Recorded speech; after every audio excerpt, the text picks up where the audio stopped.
युवा तुर्क नजर नहीं आता है। मुझे तो इन क्षत्रिया जो विराजी हुए इनके चरणों में निवेदन करना चाहता हूं, इनमें भी इतना तप और तेज नजर आता है कि अगर कहीं पार्लियामेंट में जाकर के टंकार लगा दे तो जितने भी आतताई और विधर्मी है वो कहीं छुप जाए। हमने सुना है सुदूर दक्षिण भारत से कोई व्यक्ति सनातन धर्म और संस्कृति को गाली दे रहा है, सनातन संस्कृति को हिंदुस्तान में मिटा देंगे। मैं आज भी निवेदन करना चाहता हूं, हमारा झगड़ा किसी दल से है, विवाद है, लेकिन इस देश का सर्वमान्य नेता जो संत की तरह तप करके आया, राष्ट्र की सेवा कर रहा है, वो माननीय नरेंद्र मोदी है। हम उस व्यक्तित्व के खिलाफ नहीं है, उनके राष्ट्र निर्माण के उनका जो चरित्र है वो हमारे पुरखों के 1500 साल, हजारों साल पुराने सपने उनको पूरा करने का प्रयास कर रहे हैं। हम उनके किसी अभियान में रोड़ा बनना नहीं चाहते हैं, लेकिन अगर भारतीय जनता पार्टी अपना सिंबल नहीं भेजती है तो चित्तौड़ की प्रजा अपने सिंबल के माध्यम से इस बालक को आशीर्वाद दे करके मोदी के चरणों में भेजेगी। अगर वीर शिरोमणि महाराणा प्रताप के सपनों को पूरा करना है, अगर मेवाड़ के हजारों हजार लाखों लाख उन महान बलिदानियों के सपनों को पूरा करना है और बार बार जोहर में तपी उन क्षत्रियों की पवित्र कोख से जन्मे क्षत्रिय सरदारों, आप जाग जाओ, आपके पास समय 1 महीने से कम है।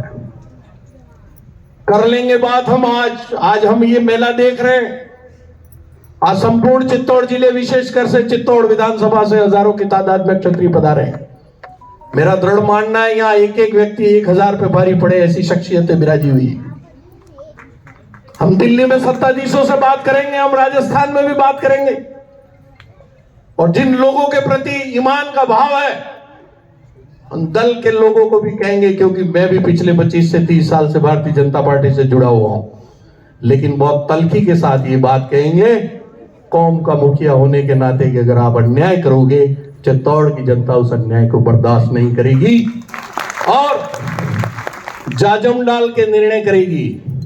और उस जाजम के निर्णय को सुदूर झोपड़ी में बैठा हुआ गरीब से गरीब आदमी 36 कौम भी मानेगा।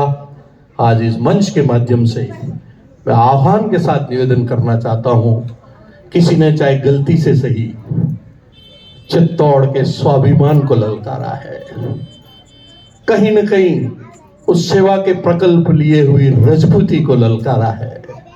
मत करो ऐसा अपराध, मत करो ऐसा अपराध। पिछले हजारों सालों में हमने बार बार बलिदान देकर के इस संस्कृति की रक्षा की, इस राष्ट्र की रक्षा की है। क्यों राष्ट्रपुत्रों को अपमानित करने का प्रयास करते हो? जगाओ अपने स्वाभिमान को, भींचो मुट्ठी, आवाज लगाओ।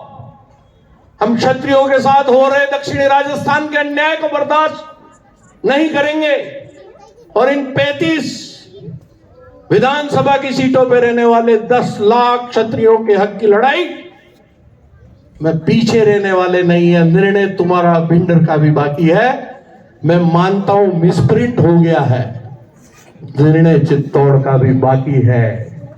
तुम्हारे कंप्यूटर के मिसप्रिंट को ठीक करो, उस त्रुटि में सुधार करो और इन दोनों टिकट को ब्लॉक लेटर्स में छाप करके सबसे पहले मीडिया को दो।